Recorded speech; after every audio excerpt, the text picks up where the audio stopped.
व्यक्तित्व ऐसे होते हैं जिन्हें शब्दों में बांधना आसान नहीं होता। वे केवल घटनाओं से नहीं बल्कि दृष्टिकोण से पहचाने जाते हैं। डॉक्टर सुब्बाराव जी भी ऐसा ही एक नाम है, एक अद्वितीय प्रतिभा जो न केवल समय से आगे चलते हैं बल्कि समय को अपनी गति पर चलाना भी जानते हैं। कहा जाते हैं वह पत्थरों में छिपे मोती पहचान लेते हैं। उसकी दृष्टि साधारण नहीं, वह उस जहां समाधान ढूंढते हैं जहां लोग समस्याएं ढूंढते हैं। लोग कहते हैं रेत से पानी निकलना असंभव है, पर डॉक्टर कोत्ता वेंकट सुब्बाराव जी ने यह कर दिखाया है। उसकी सोच ने जहां असंभव को चुनौती दी, वही उनकी लगन से सूर्यासिम लाइमस्टोन कंपनी को पूरे विश्व में एक अलग पहचान दिलाई। यह आत्मकथा केवल एक जीवन की कहानी नहीं है, यह उस सोच की यात्रा है जो हर सीमाओं को तोड़कर आगे बढ़ी। यह उन संघर्षों का दस्तावेज है जिनमें हार भी एक नई शुरुआत बना गई। यह उन पड़ावों की कथा है जहां हर मोड़ पर डॉक्टर सुब्बाराव जी ने केवल अपने के लिए रास्ता बनाए बल्कि दूसरों के लिए भी रोशनी की लौ जला दी। उसकी चतुराई, तेज तर्रारी और अद्वितीय निर्णय केवल उसे एक सफल व्यक्ति बनाया बल्कि उसे एक प्रेरणा बना दिया उन सभी के लिए जो किसी अंधेरे में उजाले की तलाश कर रहे हैं। करीब 35 साल पहले जब दुनिया तेजी से बदल रही थी और बड़े बड़े उद्योगपति टेक्नोलॉजी और डिग्रियों के दम पर आगे बढ़ रहे थे, तब भारत के एक छोटे से गांव में एक व्यक्ति ने एक मामूली चूने की भट्टी से अपने सपनों की शुरुआत की। उनका नाम था डॉक्टर सुब्बाराव जी। उस समय उनके पास न तो बड़ी पूंजी थी, न ही कोई ऊंची शिक्षा। उन्होंने न इंजीनियरिंग की डिग्री ली थी, न ही विदेशों में जाकर कोई विशेष प्रशिक्षण प्राप्त किया था। लेकिन उनके पास जो सबसे बड़ी चीज थी वह थी दूरदृष्टि और सीखने की ललक। सूर्यासिम कंपनी की स्थापना सुब्बाराव जी ने देखा कि प्राचीन किले और महलों की दीवारें आज भी समय की कसौटी पर खरी उतरती है। उन्होंने सोचा आखिर इन निर्माणों की इतनी मजबूती का राज क्या है। उन्होंने पुराने निर्माण कार्यों और चूने की परंपरागत विधियों का गहराई से अध्ययन किया। इसी समझ ने उन्हें एक नए विचार की ओर प्रेरित किया। उन्होंने चूने के पारंपरिक उपयोग को आधुनिक निर्माण तकनीक से जोड़ने का फैसला किया। इस सोच से जन्म हुआ सूर्यासिम कंपनी का एक ऐसी कंपनी जो सीमेंट उत्पादन में गुणवत्ता, टिकाऊपन और नवाचार का प्रतीक बन गई। नई सोच, नया प्रयोग। जहां बड़ी बड़ी कंपनियां मशीनों और बड़ी प्रयोगशालाओं पर निर्भर थी, वहीं सुब्बाराव जी ने स्थानीय संसाधनों, पारंपरिक ज्ञान और आधुनिक बाजार की जरूरतों को मिलाकर काम शुरू किया। उन्होंने चूने की गुणवत्ता को बढ़ाने के लिए छोटे छोटे प्रयोग किए। उनका लक्ष्य था ऐसी सीमेंट बनाना जो किफायती हो, टिकाऊ हो और पर्यावरण के अनुकूल हो। धीरे धीरे उनकी मेहनत रंग लाई। उनके बनाए उत्पादों की गुणवत्ता के ग्राहकों को आकर्षित किया। व्यापार बढ़ने लगा और सूर्यासिम नाम पूरे क्षेत्र में एक भरोसेमंद ब्रांड बन गया। डिलाइट कंपनी की स्थापना और विस्तार। व्यवसाय के बढ़ने के साथ ही डॉक्टर सुब्बाराव जी ने एक और बड़ा कदम उठाया। उन्होंने अपने अनुभव और ब्रांड पहचान को और आगे बढ़ाया और डिलाइट कंपनी की स्थापना की। यह कंपनी सिर्फ सीमेंट तक सीमित नहीं रही बल्कि निर्माण से जुड़ी और भी कई सेवाओं व उत्पादों को शामिल किया। आज डिलाइट कंपनी की कुल टर्नओवर 500 से 600 करोड़ रुपए के बीच है। कंपनी देश ही नहीं विदेशों में भी अपने उत्पाद बेचती है। शिक्षा नहीं, सोच मायने रखती है। सुब्बाराव की कहानी इस बात का प्रमाण है कि सफलता के लिए जरूरी नहीं कि आप IIT या विदेश से पढ़कर आए हों। कभी कभी व्यवहारिक ज्ञान, पारंपरिक समझ, मेहनत और सही सोच ही आपकी सबसे बड़ी ताकत होती है। एक समय था जब यह कंपनी केवल एक साधारण चूने की भट्टी से शुरू हुई थी। संस्थानों की कमी, सीमित अनुभव और अनिश्चित भविष्य के बावजूद इसने अपने सपनों की उड़ान भरने का साहस दिखाया।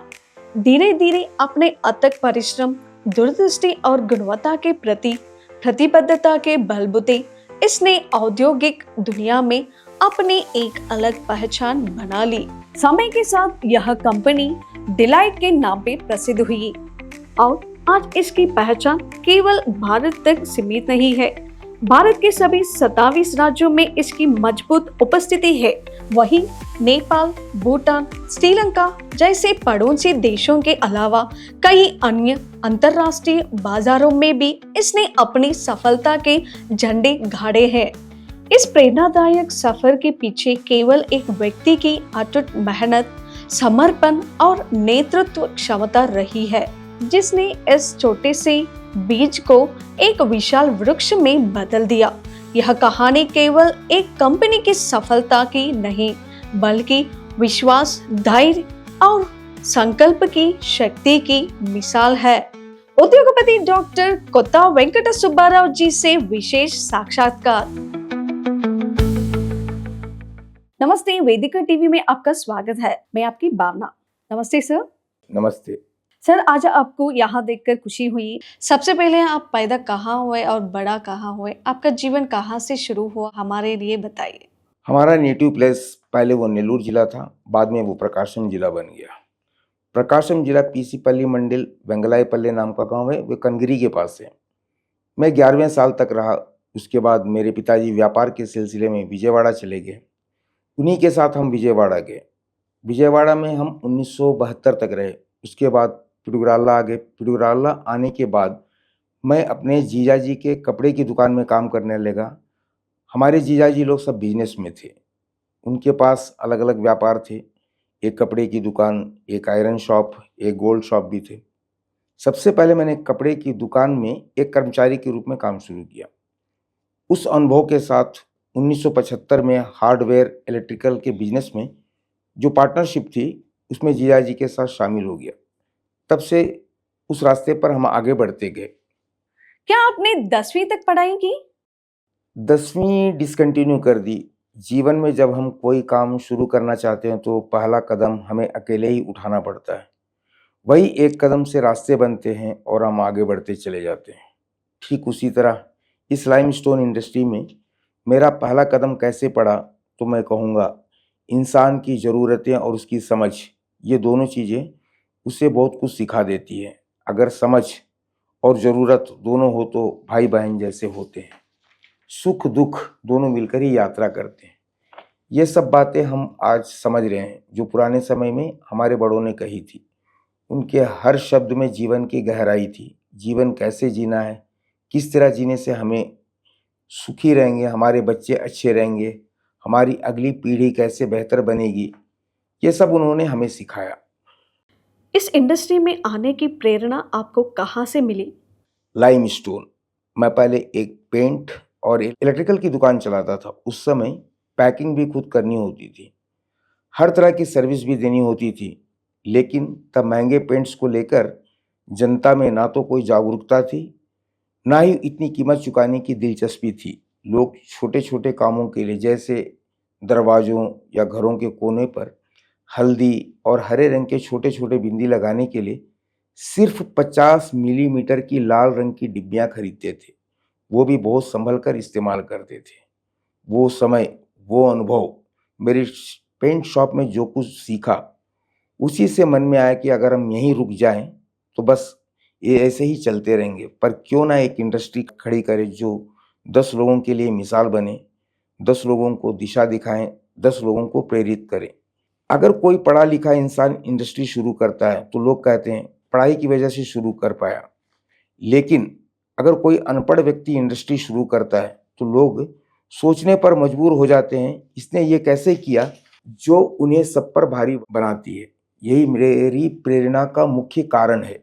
पढ़ाई कोई बाधा नहीं है, हमें पढ़ना चाहिए, सीखना चाहिए, सिखाना भी चाहिए, ताकि पढ़े लिखे ही नहीं बल्कि जो नहीं पढ़ पाए वो भी कुछ कह सके, हम भी कर सकते हैं।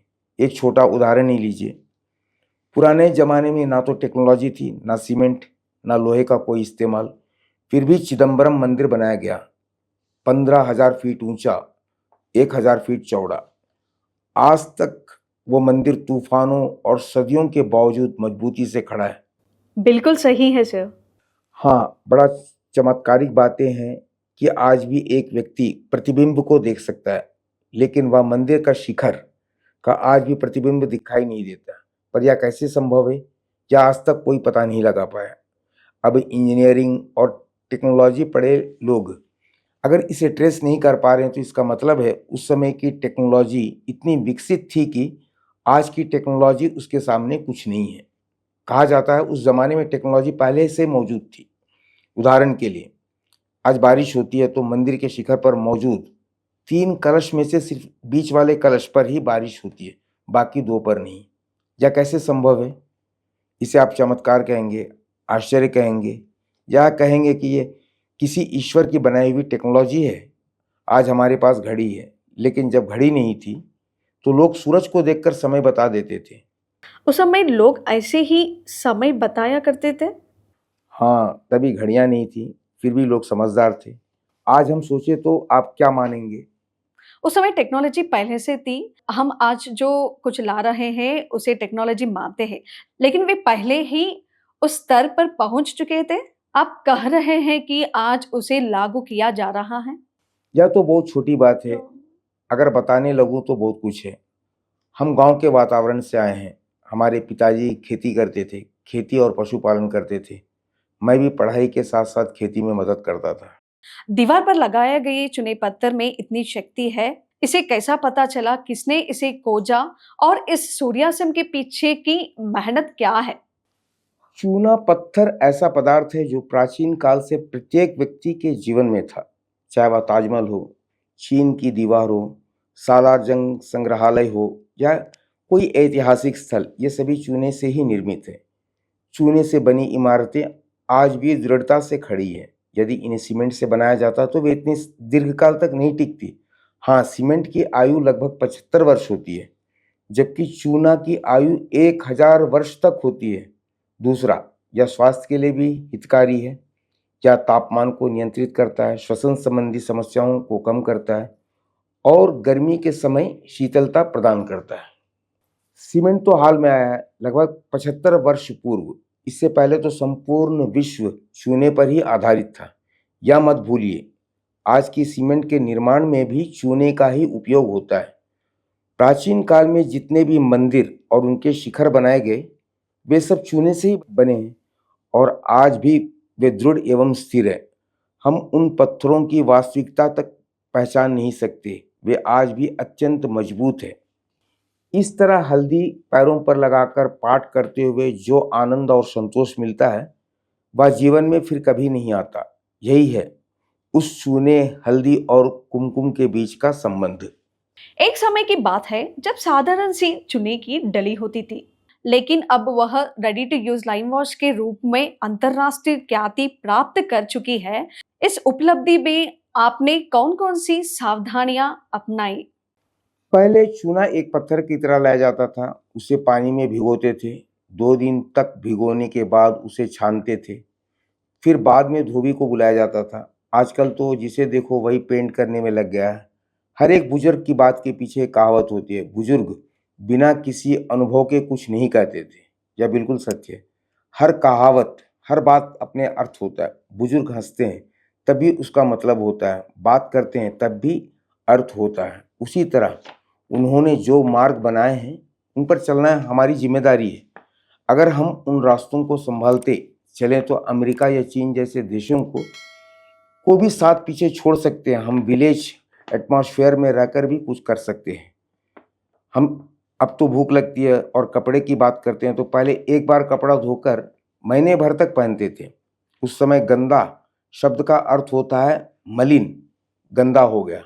लेकिन अब तो उस शब्द का मतलब भी कोई नहीं जानता। पहले धोबी लोग गीली मिट्टी, चूना मिलाकर उबालते थे। आजकल एलोवेरा या गेहूं का माड़, सब कुछ की जरूरत नहीं रही। अब तो हम तकनीकी में पीछे गए हैं या आगे बढ़े हैं। इसमें कठिनाई है, इसमें अज्ञात श्रम है। इंसान जितना बढ़ रहा है उतना ही वह शॉर्टकट रास्ता ढूंढ रहा है, चाहे वो साबुन हो, सर्फ हो या केमिकल हो। पहले 2-3 जोड़ी कपड़े होते थे तो उसे बड़ा आदमी माना जाता था। आज तो अलमारी भरी पड़ी हुई है। अब तो सिर्फ एक अलमारी नहीं, 2-3 अलमारियाँ होती है सर। और उन अलमारियों के लिए भी पैसे चाहिए, उन कपड़ों के लिए भी पैसे चाहिए। आज भी अगर हम पीछे जाकर एक बार उस पुराने ढंग से धोने का काम करें तो इतने कपड़े, इतना खर्च सबकी ज़रूरत नहीं होगी। लेकिन अब वैसे लोग ही नहीं रहे जो या करें। आजकल गुणवत्ता की कहीं नामो-निशान नहीं है। बिल्कुल जैसा हम खाना खाने की इच्छा रखते हैं वैसे ही कपड़ा पहनने की चाह भी होती है। जब हम बाहर जाते हैं तो परफ्यूम लगाते हैं। वह भी एक विशेषता है, एक पहचान है। वह सुगंध स्वयं को एक पहचान देती है। आज मुझसे कह रहे हैं, किसी और से भी बात करके देखिए, जब वह सार्थक हो तो हर कुछ न कुछ सीखता है। पर आजकल लोग केवल बाहरी दिखावे और भावना के नाम पर परंपराओं से दूर होते जा रहे हैं।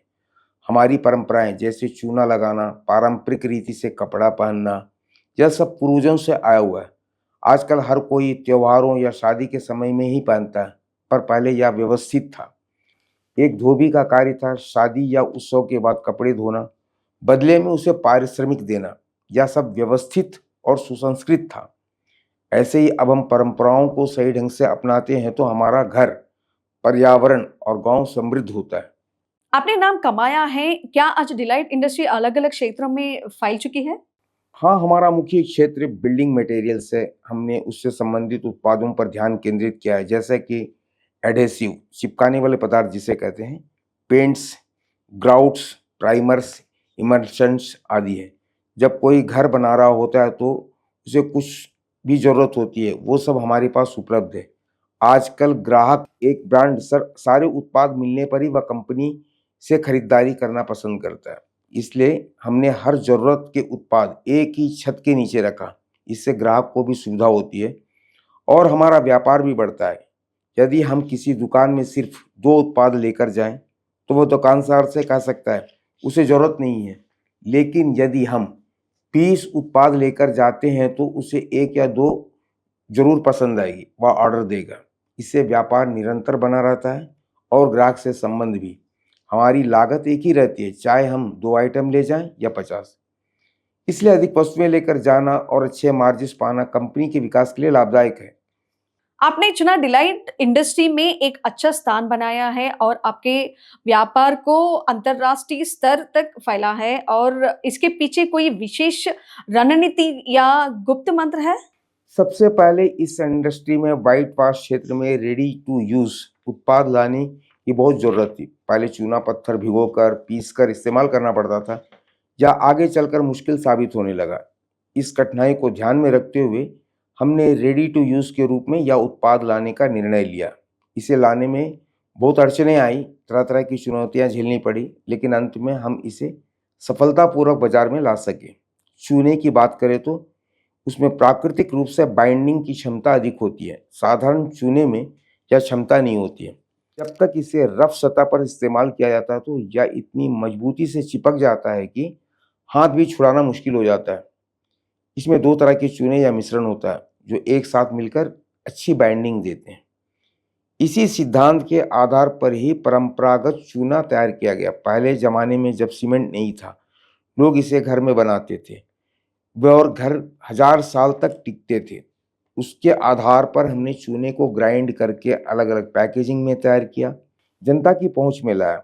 1 किलो से लेकर 5, 10, 25 किलो तक के पैक उपलब्ध है।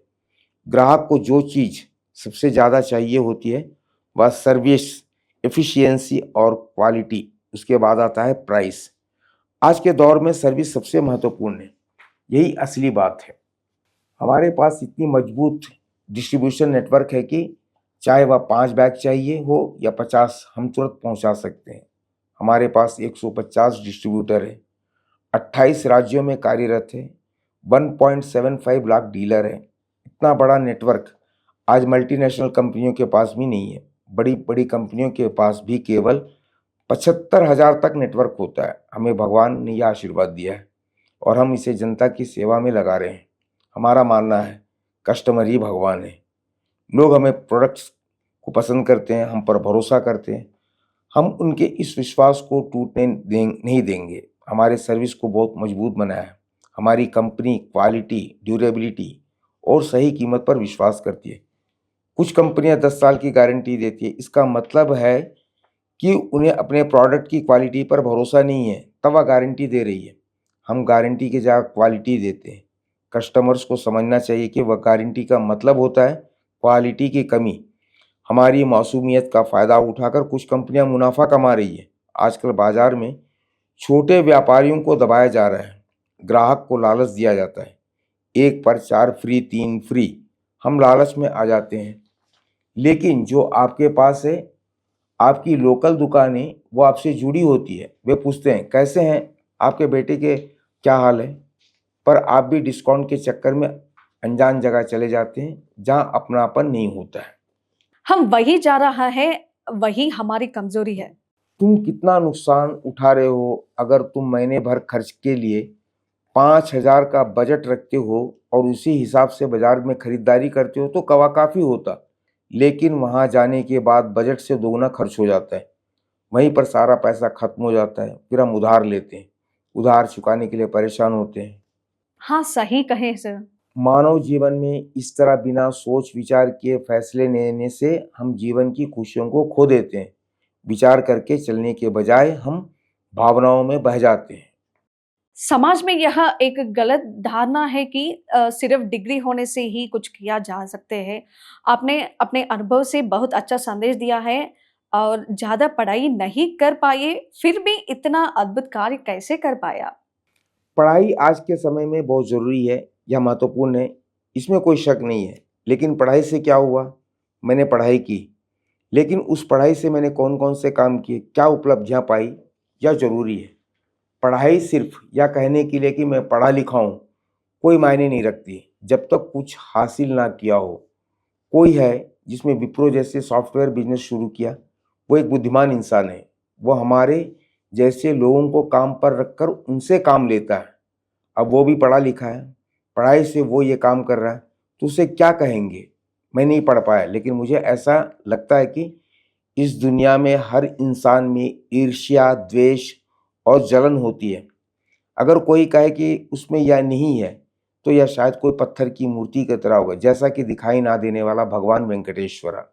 मुझे तो ऐसा नहीं, कोई नहीं दिखाई देता। यहाँ तक कि मुझ में भी ये भावनाएं हैं, पर सवाल यह है कि कहाँ ईर्ष्या रखनी है, कहाँ द्वेष और कहाँ जलन। इन तीनों चीज़ों को सिर्फ 3 चीज़ों पर ही रखना चाहिए, शिक्षा, मेहनत और व्यापार। अगर आप किसी और की इन चीज़ों से ईर्ष्या करते हैं तो इसका नुकसान उसे नहीं, आपको ही होता है। टाटा जैसे लोग इतनी ऊंचाई तक पहुँचे, तो हमें ये सोचना चाहिए मैं ऊंचाई तक पहुँच सकता हूँ। अगर आप सिर्फ यही सोचेंगे कि मुझे वैसा ही बनना है बिना मेहनत किए, तो आप गलत रास्ते पर चल पड़ेंगे। यही दुनिया को चाहिए। मुझे खुद जीना है, मेरे साथ 10 लोगों को जीने लायक बनाना है, फिर हज़ारों, फिर 10,000 को जीवन देना है। यही मेरी जिद है। भगवान ने इंसान को बोलने का वरदान दिया है, सोचने की शक्ति दी है। इस मानव जन्म को व्यर्थ नहीं जाने देना चाहिए। इसलिए पहले मेरी जिद, मेरी पढ़ाई सबसे पहले चाहिए। सोच, मेहनत, संकल्प और साहस। अगर पढ़ा लिखा व्यक्ति ये सब नहीं रखता तो वो हार जाएगा।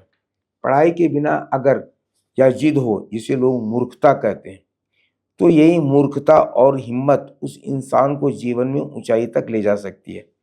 आज मैं उसी रास्ते पर चलकर उसी मुकाम तक पहुंचा हूँ। आपने लाइम इंडस्ट्री में अब तक बहुत बड़ी सफलता, एक मील का पत्थर पार किया है। इसके पीछे आपकी प्रेरणा क्या रही? इस मील के पत्थर तक पहुंचना ऐसा है जैसे आप घर में कोई स्वादिष्ट खाना बनाते हैं। जब हम खाते हैं तो अच्छा लगता है, फिर मन करता है कि और खाएं, खाते जाते हैं, लेकिन एक समय पेट भर जाता है, थकान भी आती है, फिर भी हम खाते हैं क्योंकि स्वाद है। पर मेरे लिए यह सफ़र ऐसा नहीं रहा। जब हम मेहनत से कुछ कमाते हैं तब असली स्वाद आता है। उस स्वाद को और बेहतर तरीके से जीने के लिए हम और मेहनत करते हैं और दौड़ते हैं। इस दौड़ में नुकसान नहीं होता बल्कि और लाभ ही होता है। जैसा कि मैंने पहले भी कहा, अगर कोई केवल खाता है तो खतरा हो सकता है, लेकिन अगर दौड़ता है तो मेहनत करता है तो वह सिर्फ अपने लिए नहीं, अपने परिवार और 10 लोगों के लिए भी उपयोगी होता है।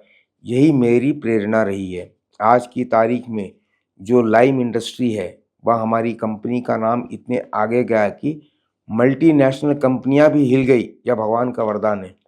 मेरे लिए सबसे ज़रूरी चीज़ पैसा नहीं है, पैसा आता है जाता है, या तो दुनिया की प्रकृति है, लेकिन जो चीज़ टिकती है वह मूल्य है।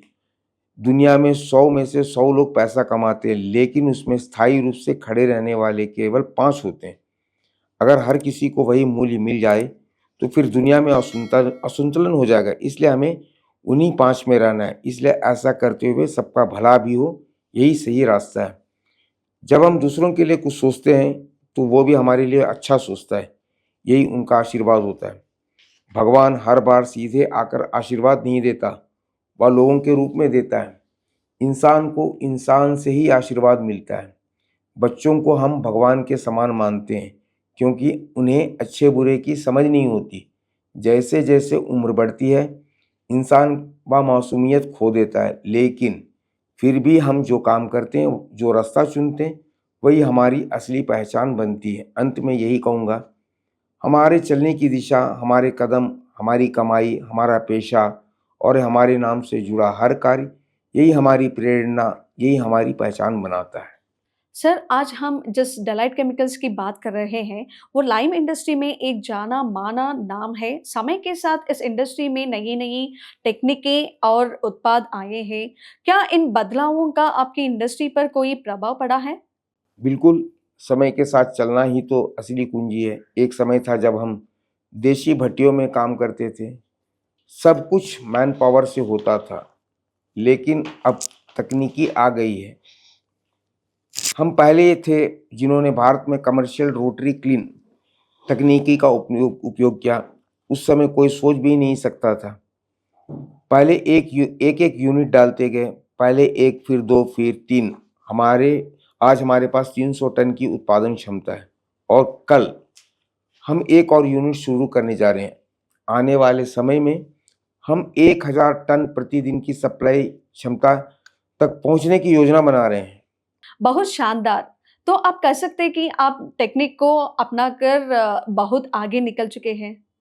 जी हाँ, हम व्हाइट वॉश या बिल्डिंग मटेरियल तक सीमित नहीं है। डेलाइट केमिकल्स का बेसिक प्रोडक्ट इतना मजबूत है, आज हमारी फैक्ट्रीज कई सेक्टर्स को सप्लाई करती है। हमारे पास खुद के रिटेल आउटलेट चेन है और सबसे बड़ी बात है, हमारी इंडस्ट्री में लगभग 5000 लोग प्रत्यक्ष रूप से कार्यरत थे और अप्रत्यक्ष रूप से लाखों को रोजगार मिल रहा है।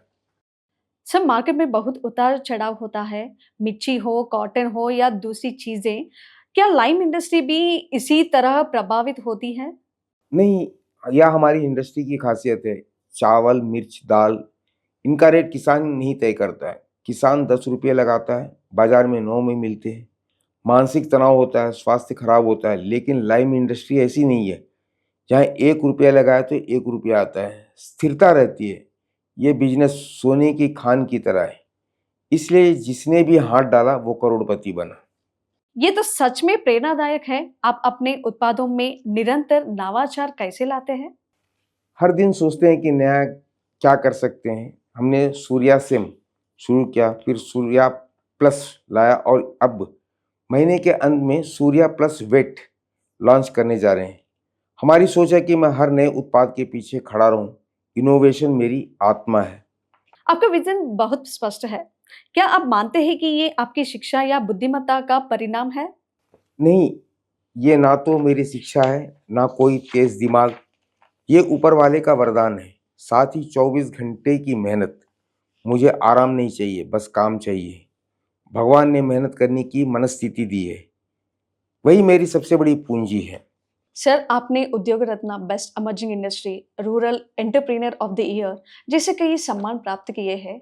ऐसे अवार्ड जब मिलते हैं, तो आपको कैसा महसूस होता है? वो एक पल की खुशी होती है। एक तरह से लगता है कि हाँ, एक बड़ी सफलता हासिल की है। गर्व महसूस होता है कि इतने लोगों में हमें पहचान मिली है और ये 100% खुशी की बात है।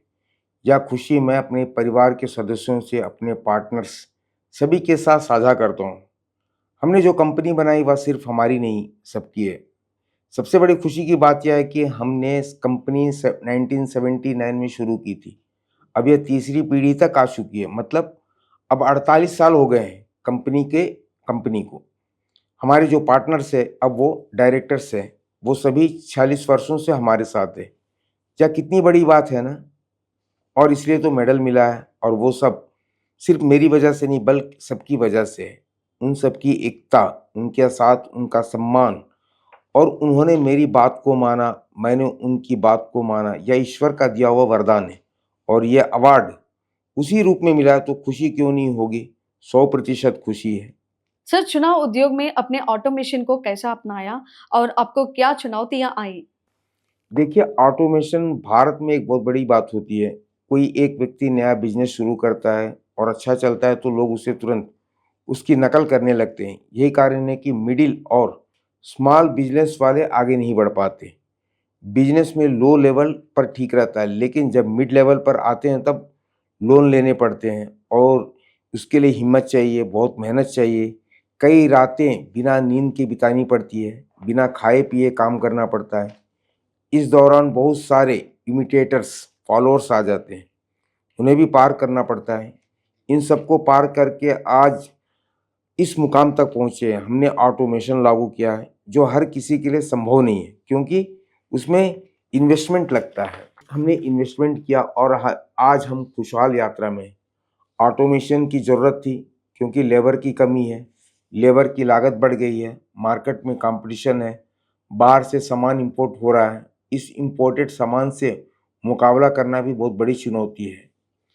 इन सब का हल एक ही था कि हम ऑटोमेशन करें, और हम सब डायरेक्टर्स हर महीने बैठक करते हैं, प्लानिंग करते हैं। प्लानिंग करना ही सबसे बड़ा धारदार हथियार है। कल क्या होने वाला है उसकी प्लानिंग आज करते हैं, मार्केट को देखते हैं, कंपटीशन को समझते हैं। पहले महीने बिजनेस बढ़े तो क्या बढ़ा, घटा तो क्यों घटा, यह विश्लेषण करने वाली कंपनी सिर्फ हमारी है। यही कारण है ऑटोमेशन हो या कोई और चुनौती है, हम उसका सामना कर पा रहे हैं, यही हमारी ताकत है। सर, अभी तक आपकी कंपनी में कितने लोग काम कर रहे हैं? कितने कर्मचारी हैं? हमें लगभग लेबर चाहिए होते हैं, जो भी हो। आज की तारीख में कुल मिलाकर 5,000 लोग काम कर रहे हैं। तो आपकी कंपनी के जरिए आप लगभग 5,000 लोगों को रोजगार दे रहे हैं। ये आपको किस तरह की संतुष्टि देता है? जब मुझे पहली बार 10 रुपये सैलरी मिली थी, तब उतनी खुशी हुई थी, उतनी ही खुशी आज भी होती है। उस समय जब माता-पिता अपने बच्चों को पालते थे, तो 10 पैसे देने के लिए भी हफ्तों का इंतज़ार करना पड़ता था। आज जब खुद के कमाए हुए पैसे से कुछ कर पाते हैं, तो आत्मविश्वास आता है कि अब और कमाना है और ऊँचाई पर पहुँचना है। अब 5,000 लोग हमारे साथ जुड़े हैं, वो हमारी ज़िम्मेदारी बन गई है। जैसे परिवार की ज़िम्मेदारी होती है, वैसे ही अब ये मेरी ज़िम्मेदारी है। वो लोग हमारे साथ जुड़कर कहते हैं, हमें साथ लेकर चलिए, तो उनके लिए आभार व्यक्त करता हूँ और इस ज़िम्मेदारी को अपना सौभाग्य मानता हूँ। ऐसा आनंद फिर से मिलना मुश्किल है। इस तरह का वातावरण हमारे पूर्वजों के पुण्य से ही संभव हो पाया। सोशल एक्टिविटी के लिए आप क्या प्रयास कर रहे हैं? सामाजिक सेवा जीवन का एक हिस्सा है। आजकल हर इंसान सोचता है मुझे कमाना है, मेरे बच्चों को कमाना है, मेरे परिवार बचे। लेकिन हर कोई कमा नहीं पाता, कुछ लोग गरीब भी होते हैं और भगवान भी होते हैं जिन्हें हम देख नहीं सकते। आजकल मंदिर बनते हैं, बड़े बड़े गोपुरम। 10 गरीबों की मदद करने की भावना से कार्यक्रम होने चाहिए। अगर भगवान ने हमें कुछ दिया है तो इस संसाधन से मंदिर बना सकते हैं। उस मंदिर में क्या करते हैं? त्योहार के दिन अन्नदान करते हैं, कपड़े दान करते हैं। ये सब सेवा कार्यक्रम कहलाते हैं। मैं इन्हें मंदिर कार्यक्रम नहीं मानता, ये भगवान के नाम पर की जा रही सेवा है। आज मैं सत्य साई ऑर्गेनाइजेशन का सक्रिय सदस्य हूँ। 3 महीने पहले गर्मियों में हम हर रोज 4,000 लीटर पानी वितरित कर रहे थे। पिछले 7 वर्षों से हर बुधवार को मेडिकल कैंप चला रहे हैं। इस संगठन ने मुझे आश्रय दिया है। अगर मैं अकेले जाऊं तो भावना वैसी नहीं रहती। जब 10 लोग एक साथ सेवा करते हैं तो वह एक व्यवस्था बन जाती है और वह संस्था बन गई है। अगर कोई समारोह होता है या यात्रा सेवा चाहिए होती है तो हम सब जाते हैं। ये सब सेवा है। सबसे बड़ी सेवा क्या क्या है पता है आपको? आज आपने मुझे सम्मान पूर्वक बुलाया। मेरे गुरु कहते थे, अगर कोई तुम्हें सम्मान से बुलाए और तुम गुस्से या अपमान से जवाब दो तो वो सबसे बड़ी गलती है। जरूरी नहीं कि कोई करोड़ों दान करे। अगर कोई इंसान तुम्हें देखकर मुस्कुराए, नमस्ते कहे, तो बदले में उसे इज्जत देना, शांति से जवाब देना, यही सबसे बड़ा दान है। अन्नदान, वस्त्रदान ये सब बाद में आते हैं। जब तुम किसी को सम्मान देते हो, उसके दिल में को दुखाए बिना बात करते हो, तो वो बहुत बड़ा सेवा कार्य होता है। सत्य साई ऑर्गेनाइजेशन में 20% भक्ति होती है, लेकिन 80% सेवा होती है। अब मैं एक कल्याण मंडपम बना रहा हूँ, वहाँ एक मंदिर भी है। जब त्योहार में लोग मंदिर आते हैं तो वह शांति महसूस करते हैं। आज हर उम्र का व्यक्ति तनाव में है, युवा भी और वृद्ध भी। मंदिर एक ऐसा स्थान है जहाँ व्यक्ति को मानसिक शांति मिलती है। आजकल युवा भी मंदिर आना शुरू कर चुके हैं। क्यों? क्योंकि काम का दबाव, पारिवारिक समस्याएं उन्हें कुछ समय के लिए शांति ढूंढने पर मजबूर करती है। जब व्यक्ति सुबह 3 बजे उठकर ध्यान करता है तो वह खुद राम बन जाता है, साईं बाबा जैसे बन सकता है। यह अभ्यास अगर शुरू किया जाए तो मन को जो शांति मिलती है वह उन्हें कहीं नहीं मिलती। जब आप ध्यान में उतरते हैं तो प्रकृति भी आपके साथ हो जाती है। फिर आप 10, 100 या 1000 लोगों को सही मार्ग दिखा सकते हैं। यही असली दैव कार्य है। एक उदाहरण, हमारी एक डम्ब एंड डफ स्कूल है जहाँ 250 बच्चे हैं। उनमें से 220 आज सरकारी नौकरियों में। 12 साल पहले की बात है, एक बार मैं बेंगलुरु जा रहा था। गुंटूर बस स्टैंड पर एक लड़का मुझे मिला और पैरों पर गिर पड़ा। वो वही पढ़ा हुआ छात्र था, अब कलेक्टर ऑफिस में काम कर रहा है। उसकी पत्नी भी वहीं नौकरी कर रही है। उनकी सैलरी मिलाकर 2.5 लाख हो गई है। उसने कहा, सर आपने जो हमें दिया वह हमारी जिंदगी बना। उसके बाद मुझे लगा यह असली आनंद है, यही है असली संतोष। अगर मैं पैसे से संतोष आता तो सब कुछ खरीदा जा सकता था, लेकिन वो जो दिल से आशीर्वाद देता है वो जीवन भर याद रहता है। सही कहा आपने। हाँ, अगर हम अपने बच्चों को 100 करोड़ भी दे तो वो हमेशा और की अपेक्षा करेगा, लेकिन जो व्यक्ति लाचार है, जिसे जरूरत है, अगर उसे कुछ दे दिया जाए तो वो जिंदगी भर याद रखेगा। वो अपने बच्चों को भी बताएगा, इस इंसान ने मेरी मदद की थी। तब हम उनके दिल में जीते हैं। वो हमें भगवान जैसा देखता है। बस यही तृप्ति हमारे लिए सबसे बड़ा धन है। तो आखिरकार आप 10 रुपए की बात कर रहे हैं। आमतौर पर जब लोग अपने शुरुआती दिनों की बात करते हैं तो कहते हैं मैंने 1000 रुपए में काम शुरू किया, या महीने में 2000 से शुरुआत की, या मैंने भी 2000 रुपए की सैलरी में काम किया है। ऐसा कई लोगों को कहते सुना है। इसका मतलब होता है कि वे दिखाना चाहते हैं कि वे किस स्तर से उठकर आए हैं। लेकिन पहली बार आपने जो बात कही वह यह थी कि आपने 10 रुपए से शुरुआत की थी। तो यह वाक्य सुनना बहुत प्रेरणादायक है। इतने छोटे स्तर से शुरू करके इतनी बड़ी सफलता, वह भी अंतरराष्ट्रीय स्तर पर पहचान, यह बहुत बड़ी बात है। तो इस पूरे सफर में आपके परिवार का जो समर्थन रहा वह कैसा था? देखिए, वही 10 रुपये ने मुझे दौड़ने की प्रेरणा दी। मेरी पहली सैलरी 10 रुपये थी और आज भी मैंने संभाल कर रखी है। वह सिर्फ एक याद नहीं बल्कि प्रेरणा है। आज हमारी कंपनी में युवा पीढ़ी आ रही है। उनके सोचने का तरीका, बाजार की दिशा के अनुसार काम करना, तेजी से फैसले लेना, यह सब हमारी कंपनी को आगे बढ़ाने में मदद कर रहा है। सिर्फ हमारी कर्मचारी नहीं, हमारे डिस्ट्रीब्यूटर और डीलर भी हमारी इस तरक्की में एक अहम हिस्सा है। इतने सारे कारणों, इतने सारे लोगों को समर्थन करने के कारण ही हम इस कंपनी को आगे ले जा पा रहे हैं। हम हर कदम, हर निर्णय में युवा पीढ़ी की सोच को साथ लेकर चलते हैं। हमारी सोच, उनकी सोच मिलकर ही डिलाइट केमिकल्स को एक नई खास पहचान दी है। इसलिए डिलाइट केमिकल्स आज खास है। डॉक्टर सुब्बाराव जी, आपने अपने अनुभवों और विचारों को हमारे साथ साझा किया, इसके लिए हृदय से धन्यवाद। नमस्कार सर। नमस्कार। देखा आपने, डॉक्टर सुब्बाराव जी ने जैसे महान व्यक्ति ने न जाने कितनों को नया जीवन दिया है। यहाँ तक कि मूक बधिर लोगों के लिए भी एक संगठन के माध्यम से अनगिनत लोगों को आशा और सहारा प्रदान किया। ऐसी प्रेरणादायक सेवा से हम सभी को सीख लेना चाहिए और समाज के लिए कुछ करने की दिशा में प्रेरित होना चाहिए। इसी उम्मीद के साथ जुड़े रहिए वेदिका टीवी के साथ।